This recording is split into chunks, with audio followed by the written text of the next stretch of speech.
just a quick welcome. Hi, my name is Roxanne from the Children's Services Council, and welcome to the Art of Mindful Parenting, Part 3. Thank you for joining us, and if you're watching this on the recording later on, you're in for a treat with Nellie Bisram, and I'm not going to waste any time. I will move it over to you, Nellie. Thank you, Roxanne. Oh, it's such a thrill to be here again on week 3 of the Art of Mindful Parenting. Today's session is Mindful Communication in the Home. So for our welcome today, if you could just share, your name, where you're zooming in from, and just how's it going? How are you feeling right now? Again, this is part 3 of the Art of Mindful Parenting. And what I'd like to do as we begin is to just do a quick recap. But before we do, we're going to pause together. So we've been doing this now for the last 2 sessions.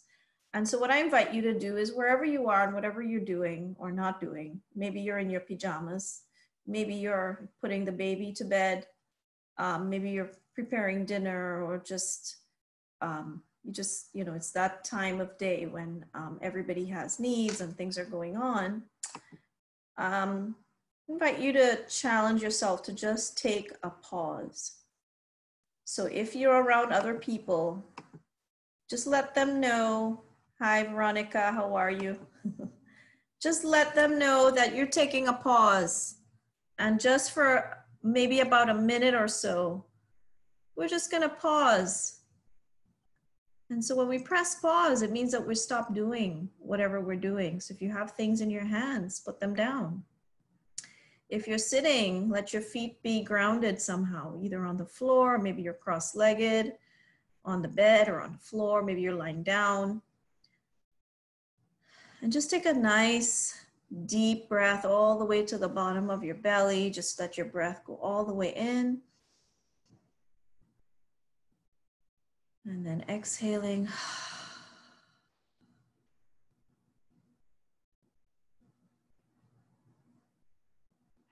And as we pause in this present moment, becoming aware of your feet, noticing sensations running through the body,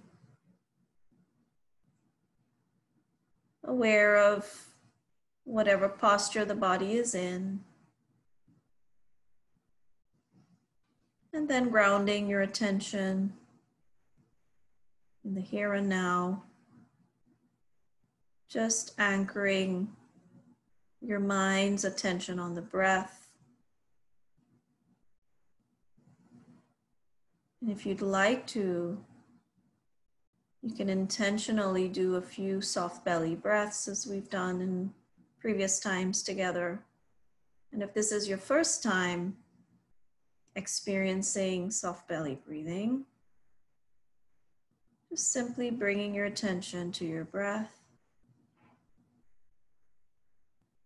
noticing how the breath enters your body and then allowing your belly to expand on the inhalation like a balloon. And then allowing it to contract, sucking all the air, pushing all the air out on the exhalation. Inhaling through the nose, belly expanding. Exhaling through the mouth, belly contracting. We'll do a few breaths like this together at our own pace. And if you'd like to, you can say soft on the inhale and belly on the exhale. And with minimal effort, only the effort needed to intentionally expand belly on the inhale and soften and contract belly on the exhale. And if thoughts or distractions come, let them come and then watch them go and come back to your breath.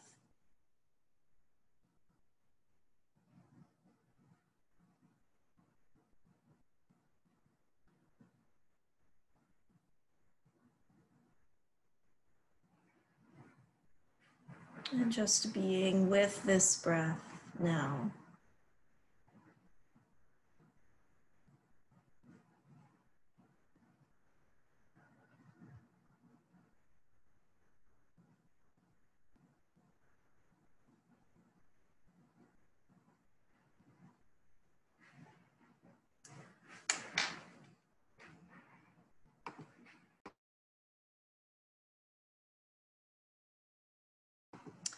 And whenever you're ready, bringing this power pause, opening practice to a close,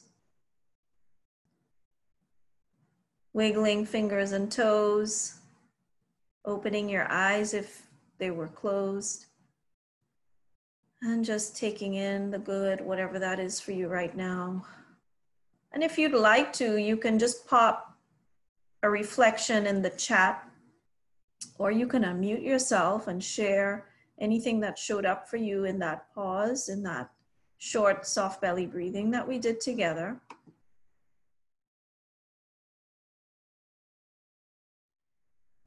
So again, you can type a reflection in the chat. How did that land for you? What showed up for you? How are you feeling now? Or you can unmute yourself and speak. So I feel a little bit more at ease. I noticed that I was leaning forward, a little bit hunched over. And I was able to just kind of straighten my posture and release all the unnecessary effort that I was putting into just sitting. It's so interesting. But I feel a little bit more at ease now after a long day. Arlene says she's feeling relaxed. What else is showing up for us? The good, the bad, and the ugly. All right. Refreshed after a long day. Thank you, Roxanne. You can keep the comments coming whenever they come to you. So again, welcome to our session on mindful communication in the home. I'm going to do a quick recap. I think most of us who are here today were here last week. And we talked and practiced mindfulness. And we thank you, Betty, feeling calm. And we said that we can think of it as three things coming together: intention, attention, and attitude. We went through the definition of mindfulness. We've done a few practices now.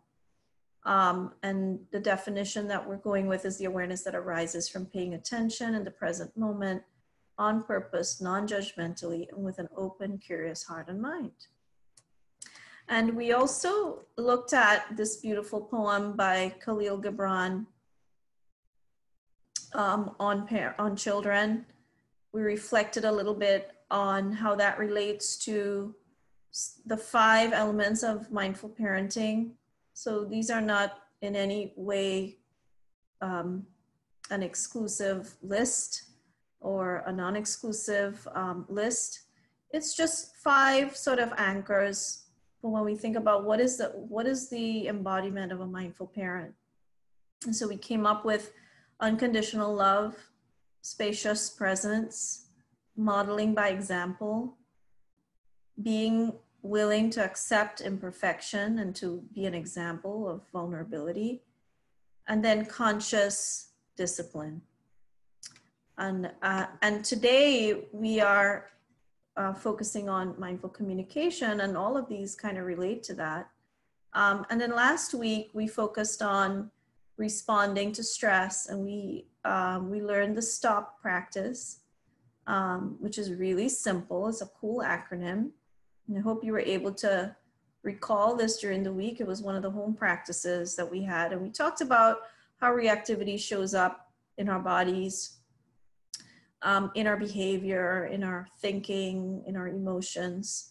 And then how do we work with those in the moment when they happen? What are the patterns of behavior that we typically have when we're in autopilot? And then how do we shift that pattern by waking up? Just waking up when we see it, and using STOP as one tool to wake up in the present moment so that we're responding instead of reacting to stress. And then I'm curious, for those of you, I see some familiar faces from last week. If you were here last week, how did it go? Did you remember anything? So we said we would practice coming into the present whenever we remember. The little image down there with the mom who has like everything happening at once. That kind of represents when we notice that we're overwhelmed or in a reactive mode, that we can use the stop practice. We also talked about incorporating a daily practice. For some of us, it was sitting at the edge of the bed when we wake up in the morning and doing 3 minutes of mindful breathing, or taking walks, or whatever it is that was already part of our routine. So what did you practice? And what happened? And if you forgot, how does it feel now to remember this? So it doesn't matter whether you did or you didn't. I just really want to hear from you what your reflections are. And if you weren't here and any of this resonates with you, feel free to share as well. So who would like to share? Hi. Hi, Arlene. I think for me, I did have a work-related situation, and I got mad.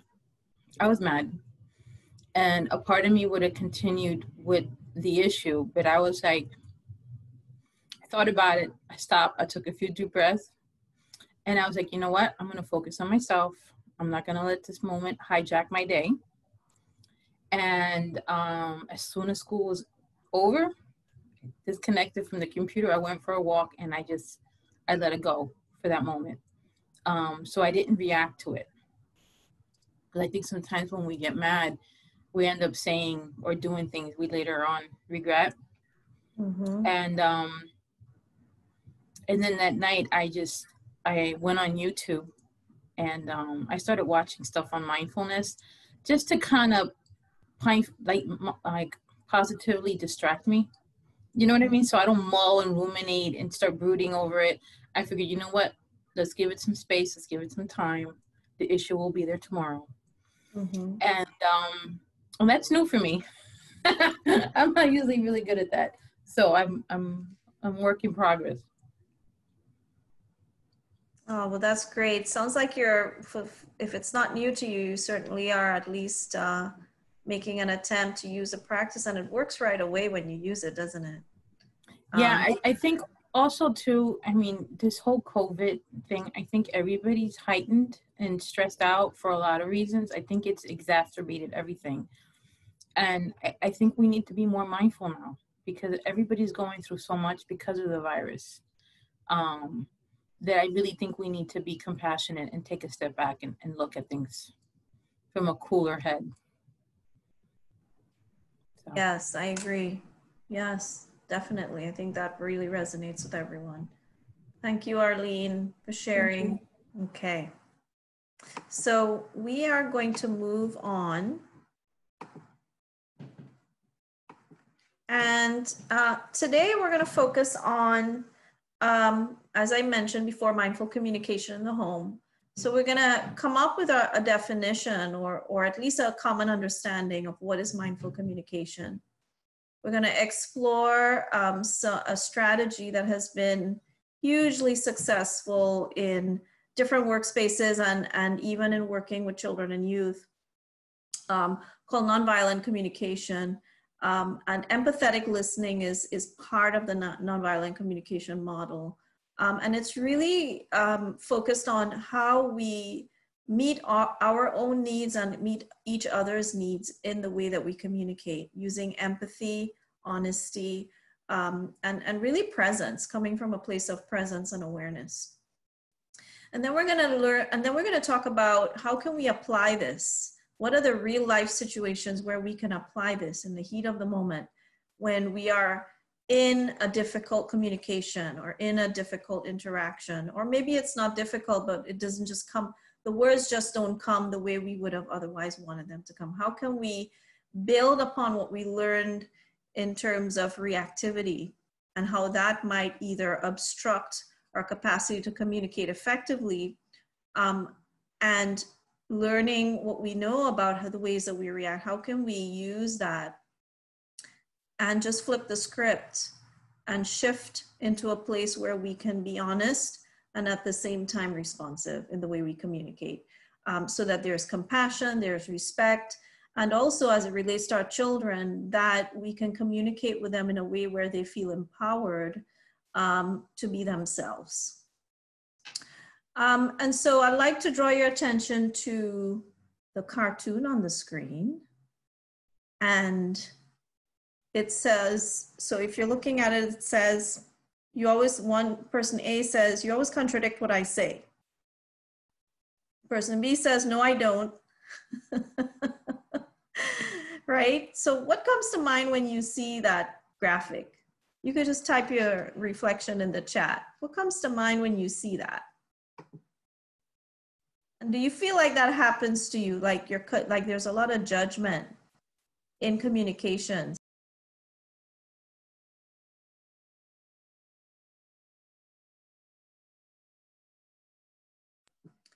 Yeah, so we want to be right. Couples arguing. Yep. What about with our kids? How does that show up with our children? Definitely wanting to be right is part of that. Provoking, yes. We talk and we don't listen. Yep. And so I want to ask you this question. Think about a time when you felt like you had an exchange with someone and you got what you needed and they got what they needed, and it just felt right. What was present in that exchange? What were some of the, and you can use some verbs or some adjectives to describe what was the nature of that exchange or communication or dialogue or conversation when it went right, when you felt like, yes, we understood each other, yes. Actively listening, sure. What else? Trust and active listening. Respect, definitely. All right, so we have trust, active listening, respect, mindful communication. Yeah, mindfully communicating, being present when we speak, thinking before you speak. Yeah, so I'm gonna type something in the chat while others contribute. So if you're just joining us, the question is, think about a time when an exchange, a dialogue, a conversation went really well. What was it about that exchange that caused it to go so well? So think stands for, before I speak, I ask myself, is it true? Is it helpful? Is it informed? Is it necessary? And is it kind? So think before I speak. Ask these questions. So, is it true? Is it helpful? Is it informed? Is it necessary? And is it kind? That's another way to think about thinking before we speak, right? So some of what you shared is actually all of what you shared are the features of nonviolent communication. It's thinking, it's feeling what you're feeling, connecting to the other person. I don't think anybody said feeling, but trust was in there. So trust and respect. So that's in the feeling, that's in the heart space. So we're using our cognitive abilities, our emotional being, the gut, right? Just kind of an intuition, kind of sensing your way into the conversation, picking up on verbals and nonverbals. And doing, what are you actually contributing? What is your behavior, right? How are you connecting the dots and communicating in a way that is meeting the needs of the situation?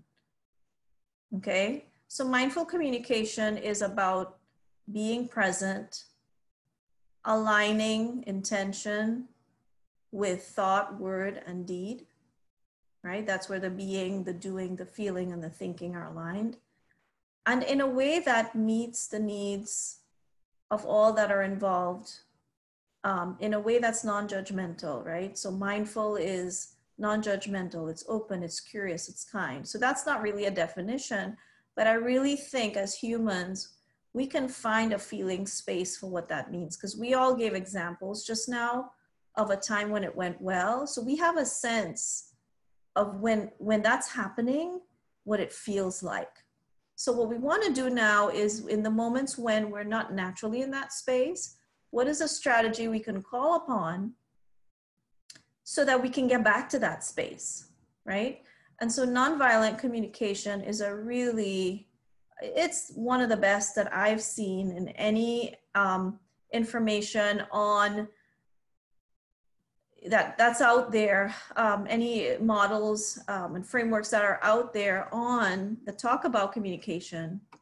It's really one of the most holistic that I've seen, and that I use a lot, not just in working with parents, but also working with professionals, with young people. We teach this as part of social and emotional learning programs.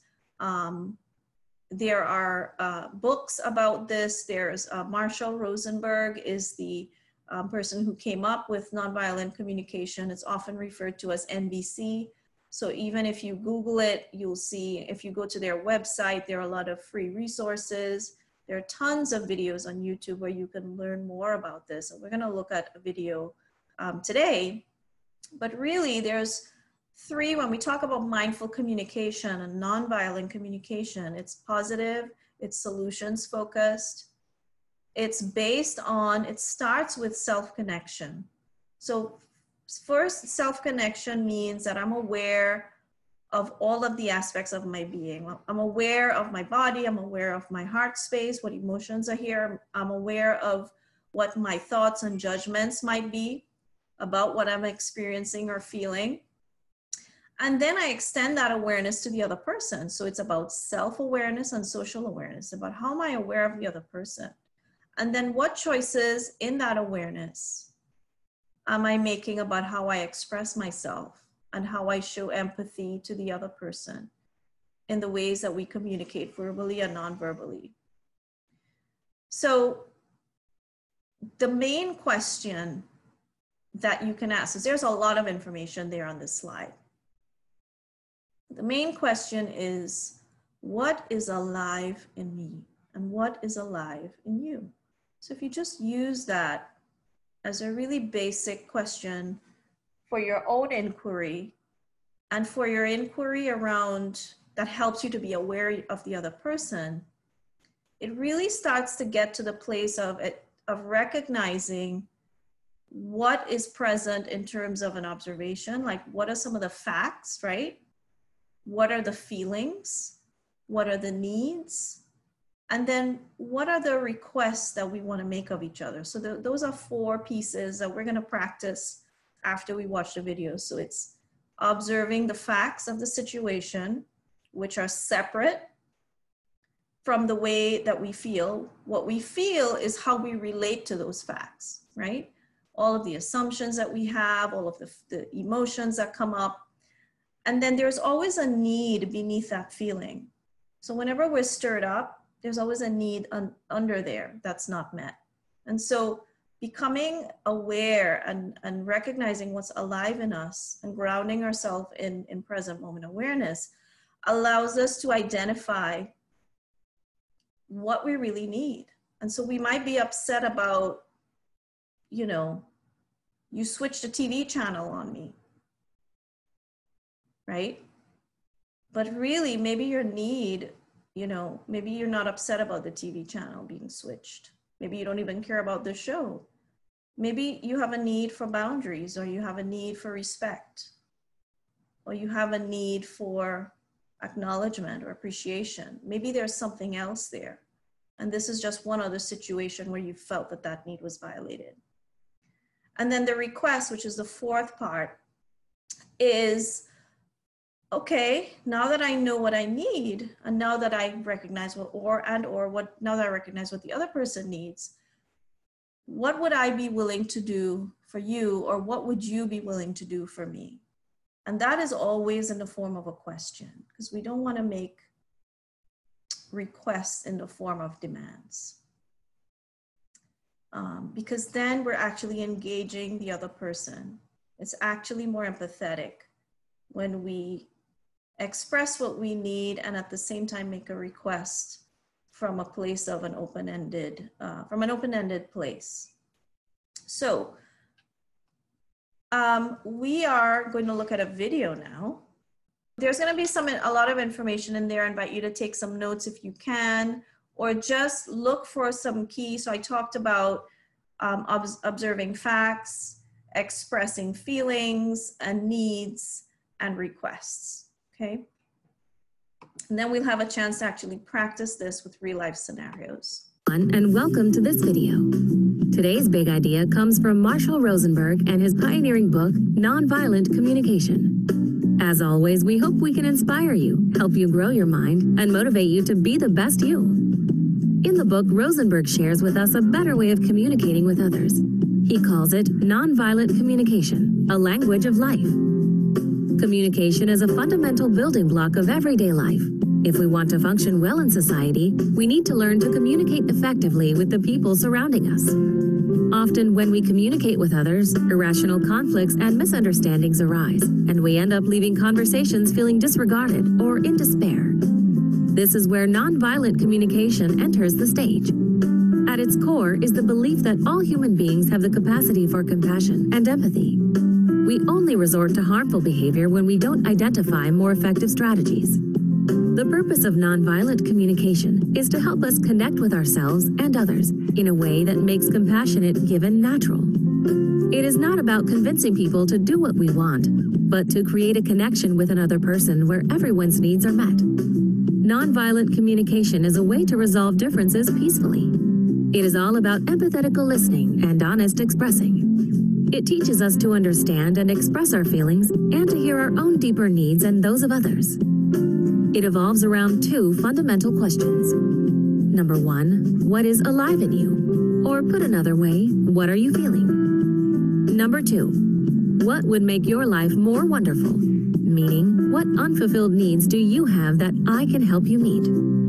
It seems straightforward, but expressing emotions and needs is not easy. Many of us have never learned to acknowledge our own feelings. We have grown up being told things like, boys aren't scared, or girls shouldn't get angry. And as a result, many people hide how they actually feel, even from themselves. Nonviolent communication helps us to communicate our feelings clearly. Nonviolent communication distinguishes between real expression of emotions and statements which are in fact descriptions of what we are thinking, not what we are feeling. Let us give you a couple of examples where people think they are expressing a feeling, when in fact they are expressing an opinion, a criticism, or a moral judgment. Number one, when I feel is followed by that, like, or as if. For example, I feel like you should know better. Number two, when I feel is used together with pronouns. For example, I feel I am constantly working. Number three, when I feel is used with names or nouns. For example, referring to people, I feel Amy has acted irresponsibly. None of these statements is actually letting the other person know what you are feeling. Instead, you should simply name the emotion you are feeling without any judgment. For example, I feel sad because, or I feel angry since, and so on. Expressing our feelings clearly is very important, but we need to also express the need behind the feeling by making a clear request of what we want from the other person. Judgments, criticisms, and interpretations of others are all estranged expressions of our needs. And when we use them, we imply that the person in front of us is behaving wrongly, when in fact we all know is that the person isn't acting according to our beliefs and values. If someone says, "You never listen to me," it is them telling you that their need to be heard is not being met. But because the statement is made as a judgment, the recipient is likely to hear criticism. And criticism often leads to self-defense and counterattacking instead of understanding. The more directly we can connect our feelings and our needs, the easier it is for others to respond compassionately. So, focus on your own needs instead of on what is wrong with others. Imagine an interaction between two colleagues, Alan and Bart. They have a meeting scheduled for 1 p.m. Alan arrives to the meeting on time. Bart, however, doesn't arrive until 1:15 p.m., leaving Alan frustrated. As soon as Bart enters the room, Alan blurts out, "It is really annoying that you are always late for meetings. You are an irresponsible person." If Alan was familiar with nonviolent communication, the conversation could go like this instead. "I feel angry because you are late. I would like to start the meeting on time, since it will otherwise disrupt my calendar for the rest of the day. Can I please ask you to be on time for our next meeting?" Nonviolent communication also teaches us that we cannot be responsible for each other's feelings, but we can be responsible for how we choose to react. Let's end the video with a tip on how to best express our needs. Instead of expressing our needs with a kick-me attitude that implies that they are a burden, Rosenberg suggests that we use a Santa Claus attitude, showing the world that our needs are a precious gift. We hope you have enjoyed this video on Marshall Rosenberg's nonviolent communication. So I'm curious about your reactions to that video. And I'd like you to think about a situation when you, that maybe you'd like to go back and maybe you didn't use nonviolent communication. Maybe you didn't express your needs well, or maybe you didn't express, you name your emotions. And to use that scenario to express needs, I'm gonna show it on the slide so you can see it. So choosing a challenging situation where your needs were not met from the past, and then using a nonviolent communication method. So in other words, just saying when I saw, when X happened, so the facts, like the actual event that happened, I felt, you fill in the emotion that you felt, because I needed, or because of my need for, and whatever you think your underlying need was, you can include that there. And then come up with a request where you actually ask for something that would help you to meet that need. Okay, that's within your control and within the other person's control. And so this is a two-part, right? So it's reflecting on the video and sharing a situation where your needs weren't met, and then practicing with each other this method of sharing your observations, your feelings, your needs and requests. So it's like a little formula that you can literally blend into a couple sentences that helps to communicate in a way that's more empathetic and honest. And when the other person is speaking, we're going to practice mindful listening. So mindful listening is really listening to the sound of the other person's voice when they're speaking. Mindful listening is deeply listening to the words and to what is not said as well.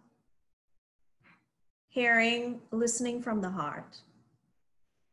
Mindful listening is also suspending or letting go of any thoughts that are arising in your own mind, you know, that you might want to respond or say something. So practice being silent while the other person is speaking. Wait until they finish.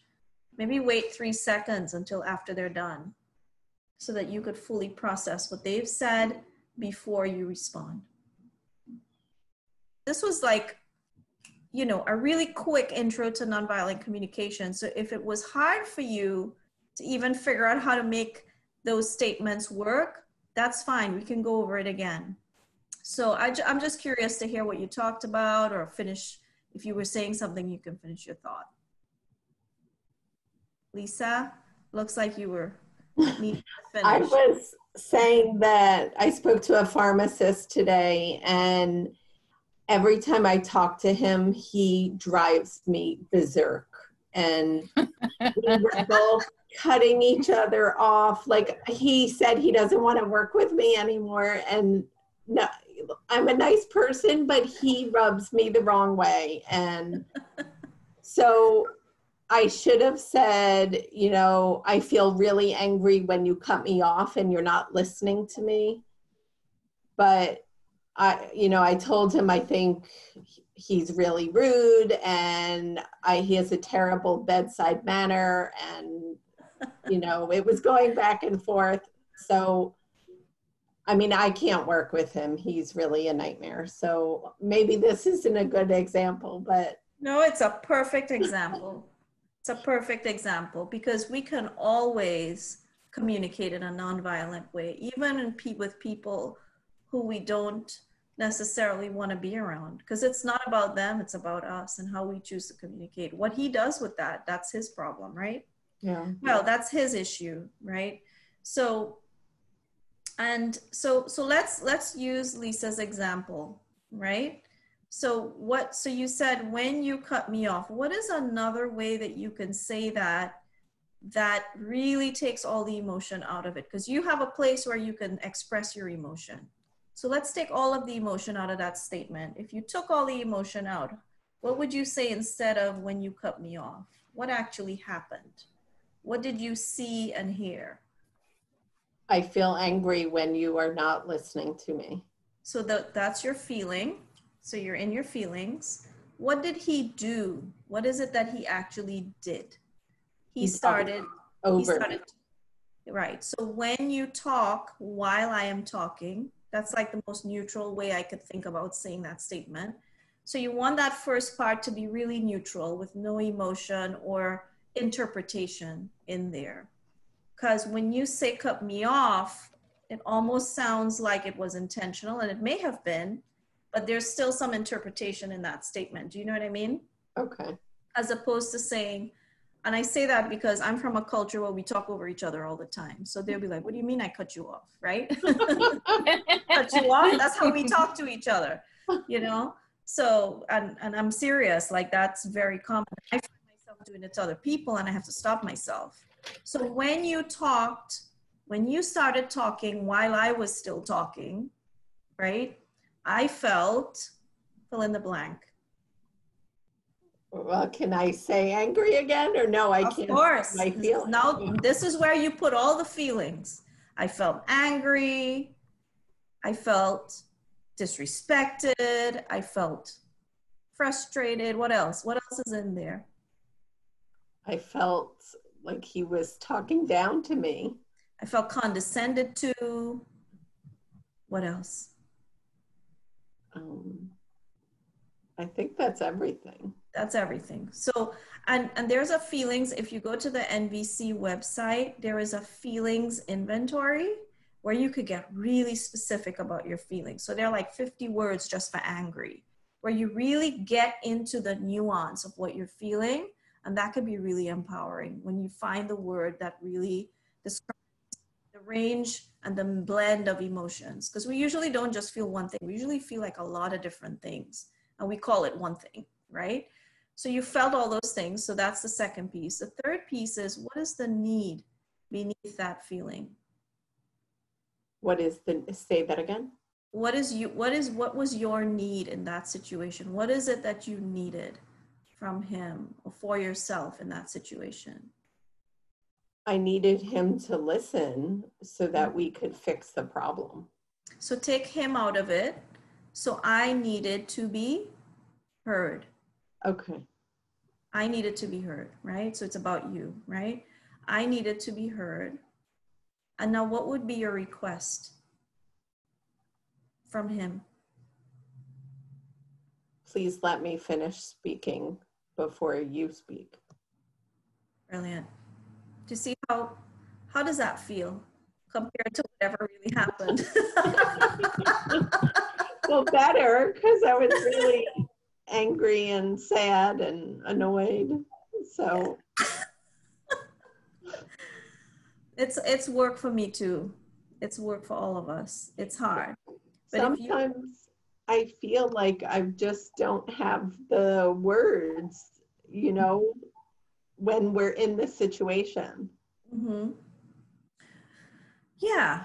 And so what can you do when you feel that way? When you feel like you don't have the words, based on what we've learned in this session and the last session, What do you think? Breathe. Yeah, slow down and breathe. Get some clarity about what you're feeling.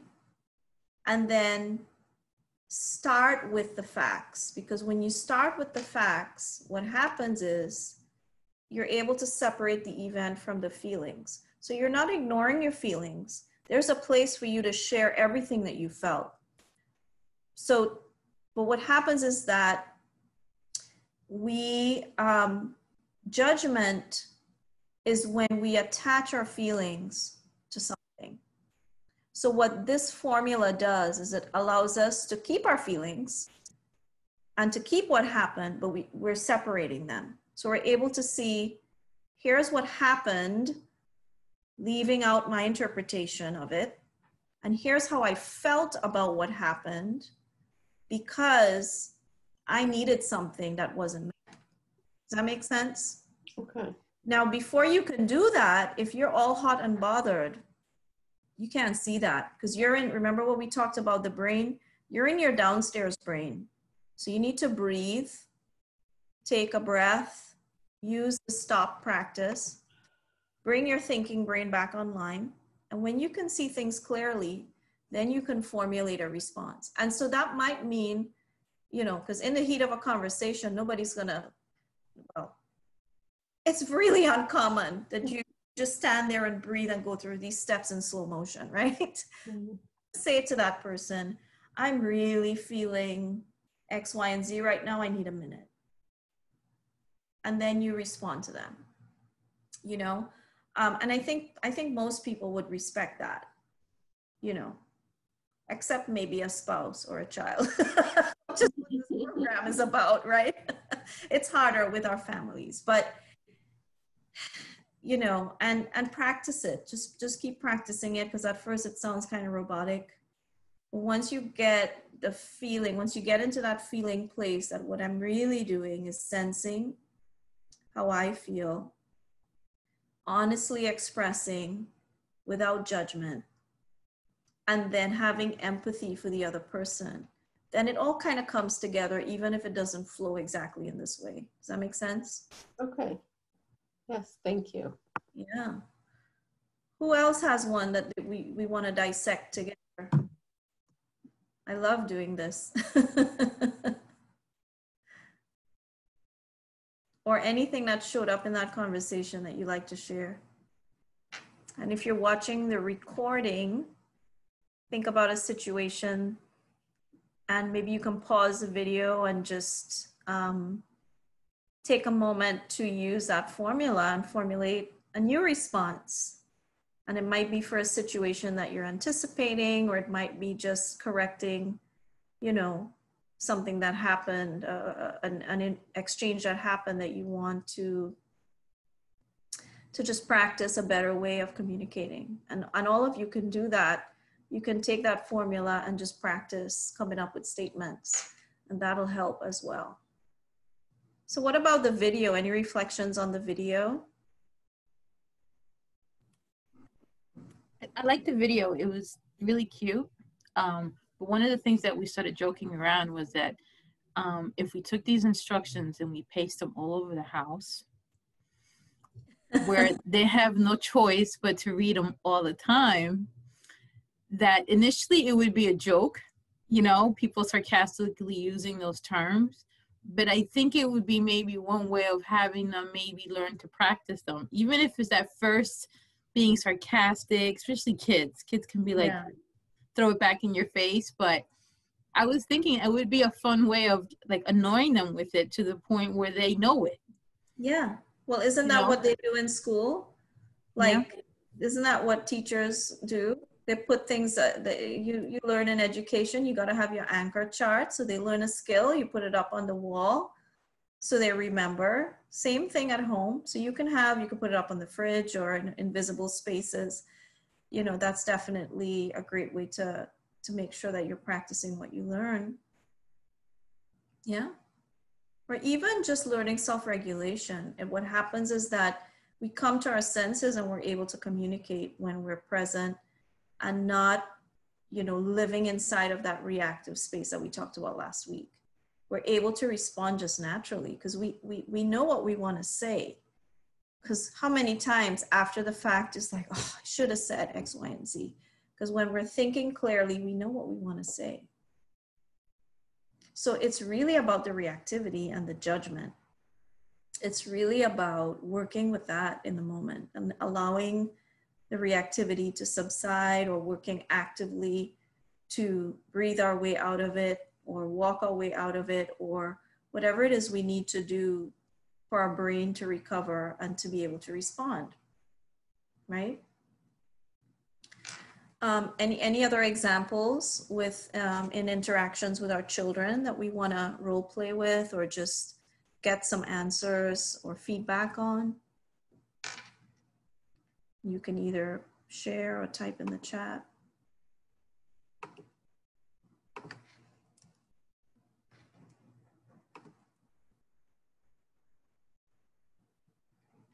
All right, so I am going to share my screen again.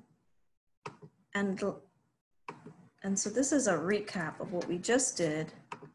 So observations, feelings, needs, and requests. So again, continue to practice this. I'm going to encourage you to use this in your home practice. And we planted a seed last week. And if you weren't here last week, or if you didn't look at the previous video yet, just asking, how can our children awaken us? How can my child awaken me right now? Or how is my child awakening me right now? And we just kind of planted that seed. Did anybody remember this? Or how does this strike you? How does this question strike you? What's coming up for you in response to this? What situations can you recall when your child did wake you up? Not wake you up from, you know, literal sleep in the morning, but really wake you up. I'd love to hear some examples of when that's happened for you.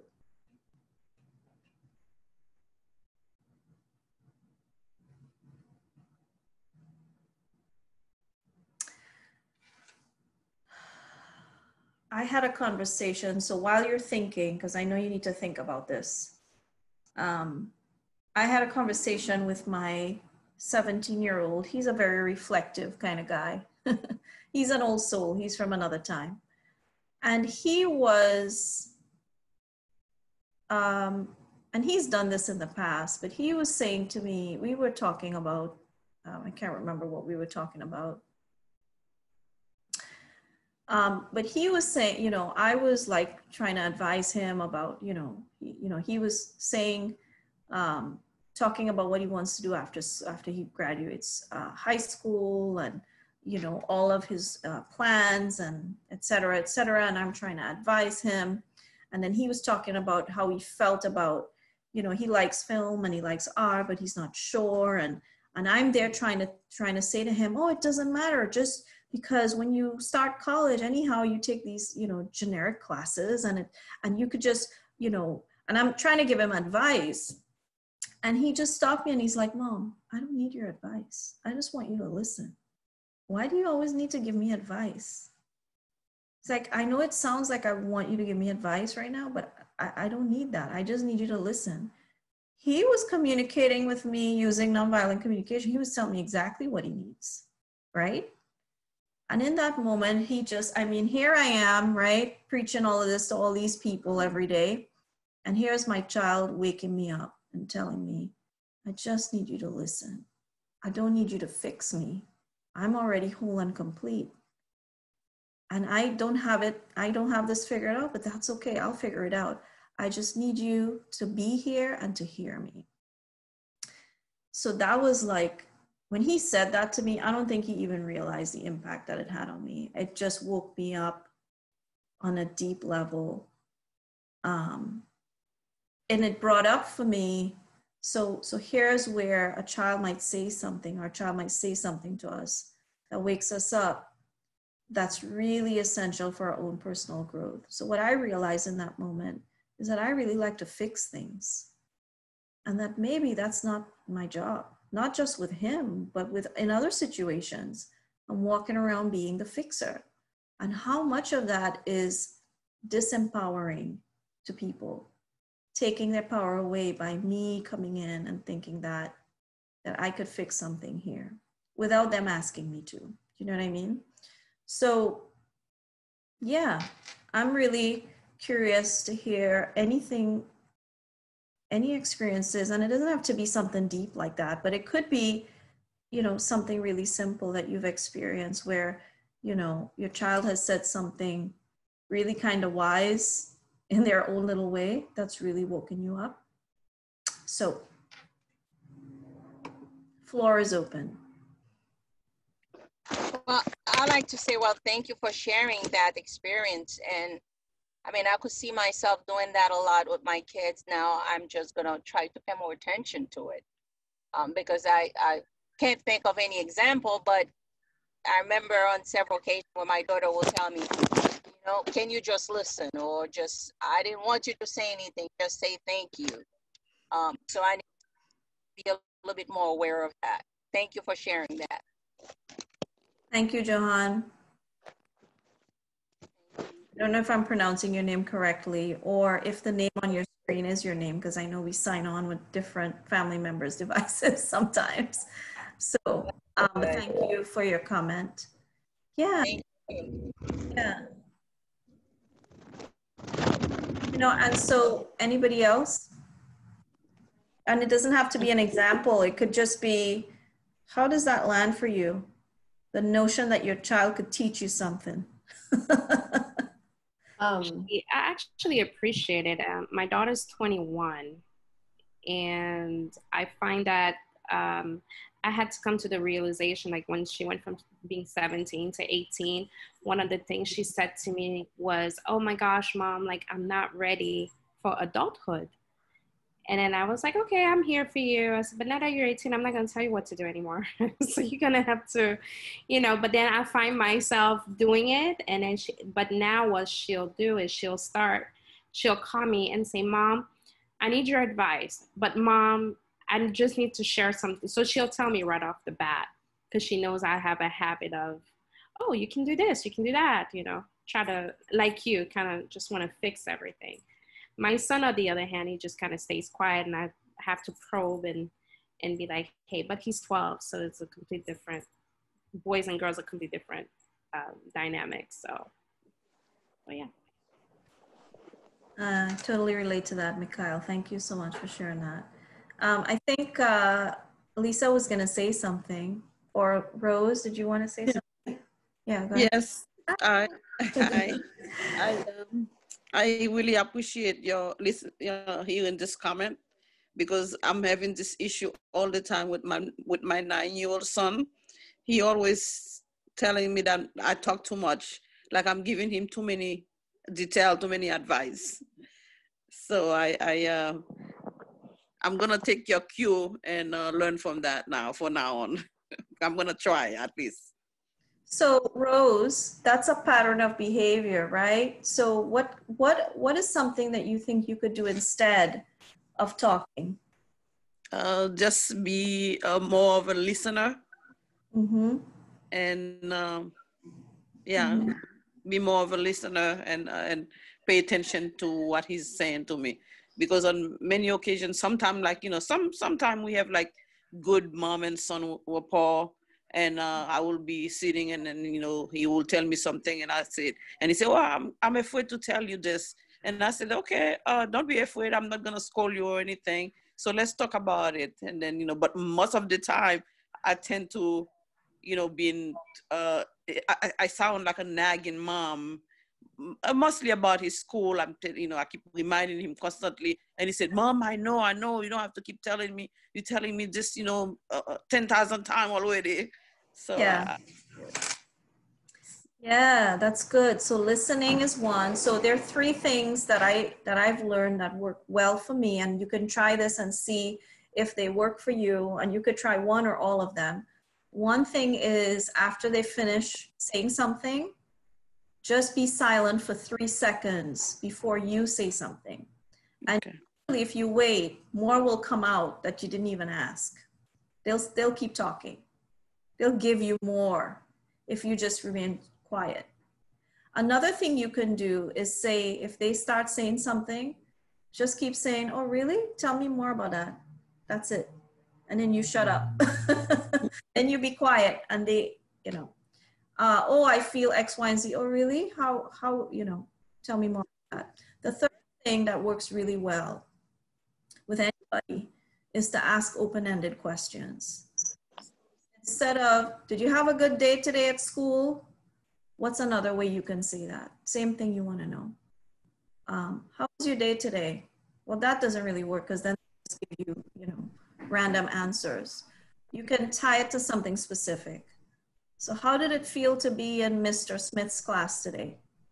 You know, so that you ask them something that's specific, but it's an open-ended question where they have a space. So what that does is it creates a feeling of empowerment. Those three things helps to create a feeling of empowerment so that you're giving them, that's where when we talked about, when we had the 5 elements of mindful parenting, it's both spacious presence. So you're present, you're listening, you're holding space for them, and it's empowering, right? And you're modeling that to them. So there's like several things there that you're doing where it allows them a little bit of space to be themselves. And how does it feel when somebody allows you to be yourself? How does that feel? It feels good. Do you want to be around that person more? Yeah. And how do you feel about communicating what's on your heart with people when you know you have a memory of them allowing you to be yourself? Do you feel like that builds trust? Yes. Yeah, right? So you want to build trust with them, give them space to be themselves. Because guess what? They are so wise, you know, and they have answers inside of them. And when you trust them, and not by you saying, not by just saying to them, you have the answers inside of you, but actually through your actions, through our actions, that we're listening, well, what do you think about that? That's another great strategy. Ask an open-ended question with a question, right? What do you think about it? Well, what do you think I should do? Well, what do you think you should do? You know what to do. What do you think you should do? If you start turning it back on them, at first it might shock them, especially if you're used to telling them what to do. But if you turn it back on them, then it gives them the opportunity to look within. That's really what a mindful parent is for. How much are we inviting our children to look within? How much are we looking within, and how much are we inviting them to look within? And for me, I'll be honest with you, in the moments where I'm not sure if I'm doing the right thing, that's where I anchor myself. Am I really looking into my own experience here, or am I focusing on fixing them or telling them what to do? Is my response in this moment really inviting them into a space of their own self-reflection and empowerment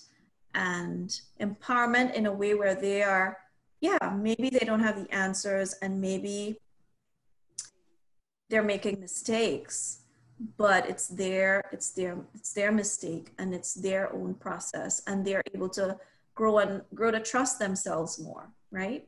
Because there's nothing worse than not being able to trust yourself, you know? So that's what mindful communication can allow, that process of empowerment. And so it's not just the communication from person to person, but it's teaching them how to communicate with themselves. How do I inquire into my own experience? That's essentially what we're doing when we create that space for them to self-reflect about their needs and their feelings, and to name what they're feeling, right? Because we're modeling that by using this method. I've said a lot there. So go ahead, Rose. I'm sorry that I joined the meeting late, because I was trying to find the information on my phone, and it took me a little while.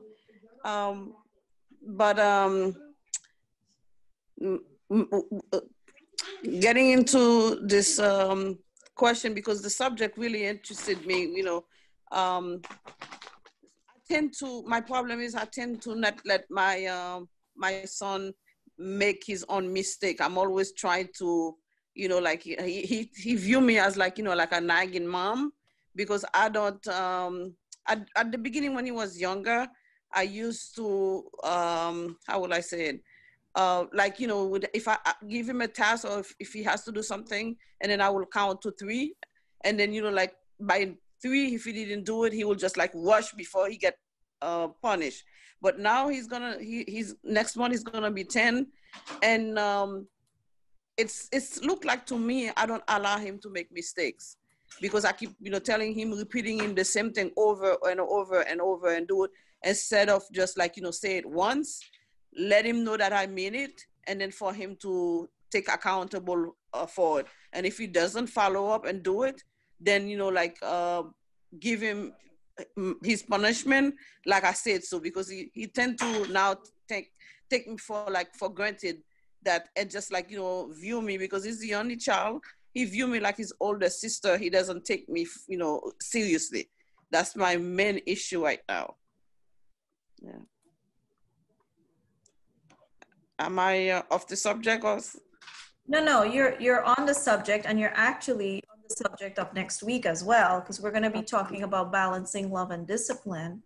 And I am going to challenge you to think about your culture, because I'm hearing a little, I'm seeing your last name, and I'm hearing a little Caribbean flavor in there.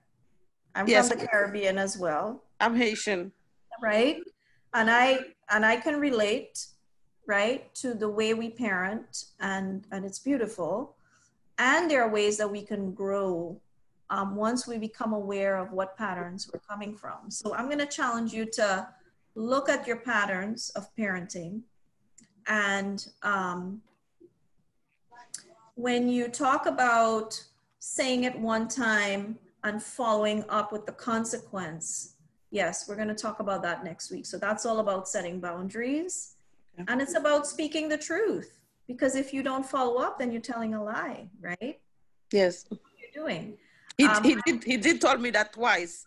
He told that on my face twice, and he told me, "Mommy, you always say no to something, and then a few minutes later you change your mind, so you're a liar." He told me that. He's seeing that. And there are 2 other things I want to say. The other thing I want to say is that he's 10, and at that age, they start to cultivate reason, the capacity to reason for themselves. And that can feel empowering to them, and it can be challenging to you, because they're not in the same place cognitively. They're thinking and processing in a different way, and they're also communicating in a different way. So it's you know, it's a tough transition, and then it's only gonna keep changing until he's about 17, 18. You know, it's gonna be continuous. So that's one factor. And then another thing is, what I'm gonna challenge you, Rose, okay? And if you don't like it, tell me you don't like it. I'm just gonna challenge you right now in front of everybody, is to rethink your word punishment. Because punishment, think of you getting him to respect boundaries as a gift instead of a punishment. Think of it as you helping him meet a need that he hasn't fully grasped yet. Maybe he has a need for boundaries and he hasn't fully learned that yet. And so by you being truthful and following up, rather than it being a punishment, you're actually giving him the gift of boundaries. So it's probably the same thing that you're actually going to do, but the way that you think about it changes. And if you communicate it in that way to him, then you might get a little bit more cooperation. Does that make sense? Yes. When I mean punishment, it's not like, you know, like am I grounding him, like, you know, no, it's a consequence. It's just right. Yes, I understand that. But the word punishment also carries a certain emotion with it. So if you use the word, the thing about communication, nonviolent communication, is that words have a lot of power. So even if we know we mean consequence, then it's really important to become aware of the words that we use, because those words have power, even though we know that that's not what it's about, right? So that's Yes. a challenge for you, to use the words that mean what it is you're actually thinking, because that might actually shift, you know, the way he responds to you. It might, I don't know. Let's try it and see what happens, right? Does that make sense? Yes, yes. Thank you. All right. So the home practice for the week, this is my challenge to everyone. Set aside a time so that if you missed it in the beginning, or just the way that you can do a mindfulness practice on your own is just when you wake up in the morning, just for 3 to 5 minutes. Maybe you already have a routine. Maybe some of us have like a spiritual or an exercise routine or a coffee routine or whatever our little routine is in the morning. Build in a 3 to 5 minute space where all you do is nothing, where all you do is just sit and notice your breathing. If you want your children to practice with you, that's fine, but I wouldn't force them. You do it so that you begin to cultivate a practice of being aware. And then what happens over time is that it helps us to wake up more frequently throughout the day. It helps us to be more aware of ourselves over time. Look for opportunities to be awakened by your children. It could be something really small, like watching them play. Watching young children play wakes me up all the time. It's almost like watching my cat, like just sprawl out on the rug and take a nap in the middle of the day. You know, just observing them, how they're so present and so joyful, that alone wakes me up. So it doesn't have to be the example that I gave earlier. It could be something really simple, just watching them and their way of being and how that reminds you of who you want to be, right? Practice the stop practice or another mindful awareness practice when you're triggered, and seek to respond instead of react. So if you weren't here last week, stop means stop, take a breath, observe what you're feeling, what you're sensing, what you're feeling in your body, what emotions are present, observe what's in your environment, and then P is proceed with kindness when you're ready.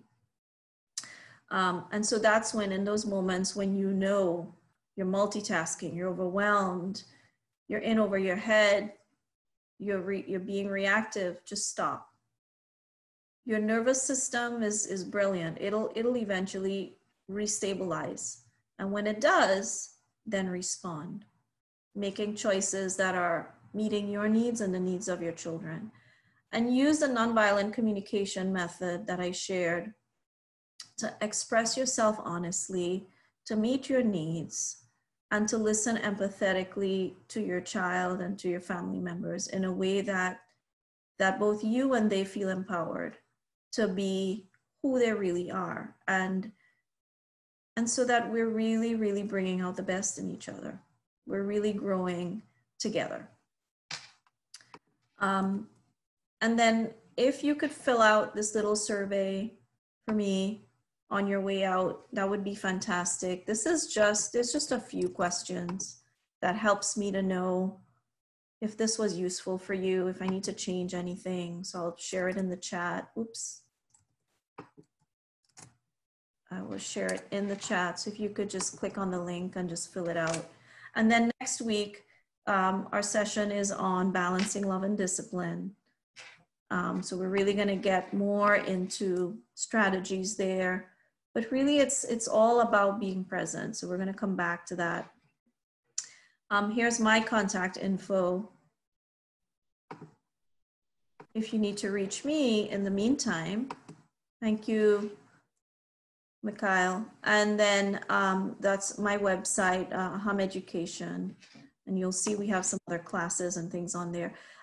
There's a Facebook group called The Mindful Parent. I will ask Roxanne to circulate that link for anybody who wants to continue to have conversations about mindful parenting. This is a group that was just created. I think there's like no members there right now because it was intended to be a space for folks who went through some of the sessions to be able to keep talking and keep sharing. I do a Facebook Live session every Saturday morning at 9 a.m. So if you just go on Facebook and look for me, I'm on there every Saturday morning doing a live practice. So it's usually a mindfulness practice that a broad audience, including children, can practice. If you want to practice with your children, you can sign on. And these are some book recommendations that really kind of expand upon a lot of the ideas and practices that we do together in these sessions. So The Conscious Parent by Shefali Sabari. She also has another book called The Awakened Family, which is really brilliant. Dan Siegel, The Whole Brain Child, really helps you to understand what's going on in the brain and why the behavior is what it is and how we can help them in a more holistic way to manage their own behavior and to manage their own emotions. And then there's Mindful Parenting by John and Mila Kabat-Zinn, and then Mindful Discipline by Dr. Shona Shapiro, an amazing book. So